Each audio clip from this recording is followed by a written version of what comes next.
On a night in May 1943, a specially selected group of Lancaster bombers took off from Lincolnshire on a top-secret mission and earned a place in aviation history. They did. 75 years later, the bravery of the young bomber crews who took part will be remembered later on today. Robert Hall is at the former officers' mess in the village of Woodhall Spa.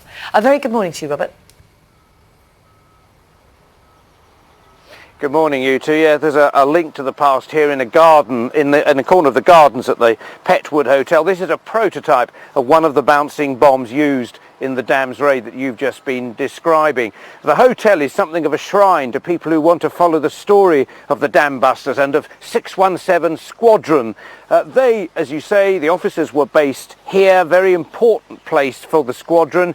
And if you go into the hotel, tucked away behind the main restaurant, there's a tiny bar. And this is where the young pilots would have had a final drink before they set off on an operation codenamed Chastise.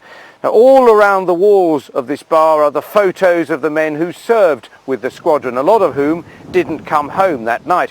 Now, most of us have heard their stories through a film made in the 1950s, but does it give us a complete picture of what happened? The guest of honour at today's commemorations, the last surviving British Dambuster, says it doesn't, and he's decided to do something about it.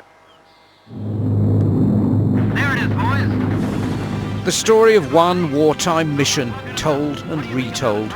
A special squadron, a unique bouncing bomb, and 3 dams which fed the German war effort. Courage captured on celluloid.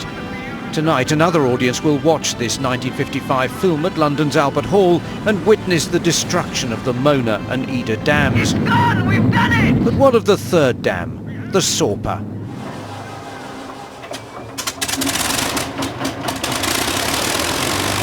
I was a bomb aimer, and I consider I had the most comfortable place in the aircraft. 2 body-length cushions to lie on, ideal for a quick sleep if you had the chance. You didn't have the chance very often, of course. When Johnny Johnson crawled into this cramped bomb aimer's position at the start of the operation, he and his fellow crew members already knew they would face extra dangers, because their attack on the Sorp Dam would require completely different tactics. My concentration was on the bomb site and the target, and the object was to get our bombs as close as I could to the target, and that was it.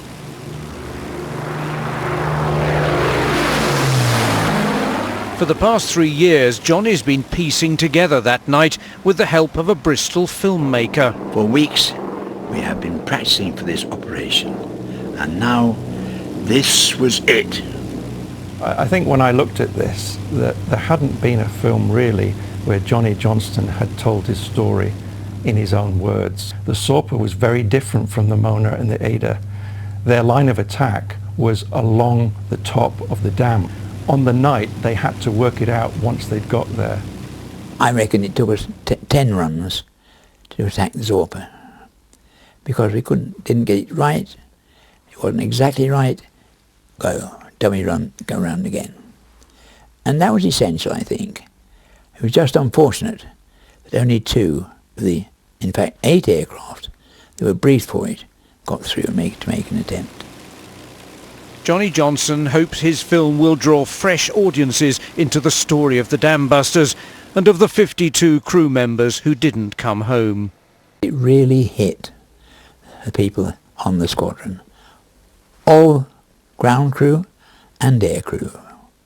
In fact, in the sergeant's mess, the wardresses, some of them were in tears.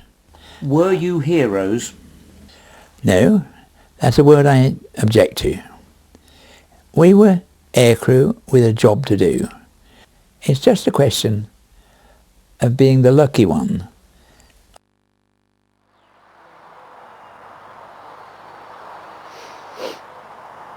Johnny Johnson there, and I want to tell you a few things about today's commemorations, if I may. Up at RAF Coningsby, the headquarters of the Battle of Britain Memorial flight, there's a Lancaster sitting on the tarmac. Johnny Johnson is there, the Squadron commander of the new 617 Squadron, who are currently training over in the United States, is there. They are waiting to find out if the weather will hold, because that Lancaster is supposed to take off later this morning. It will fly across the centre of the UK, passing over Leicester, over towards the Rolls-Royce factory at Derby, and then over to the Peak District. That at least is the plan.